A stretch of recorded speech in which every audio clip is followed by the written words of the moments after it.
ওম তৎসৎ। আজকের আলোচ্য বিষয় হচ্ছে রূপ এবং গুণ।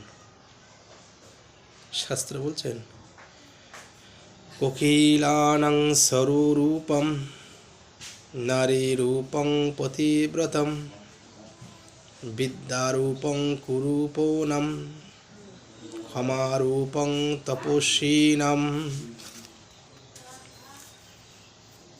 যে কাক এবং কোকিল দেখতে প্রায় একই রকম, সেই কোকিলের সত্যিকারের পরিচয় হচ্ছে তার সুমধুর কণ্ঠস্বর। ঠিক তেমনই একজন নারীর সত্যিকারের পরিচয় হচ্ছে তার পতিব্রতা ধর্ম পালন করা।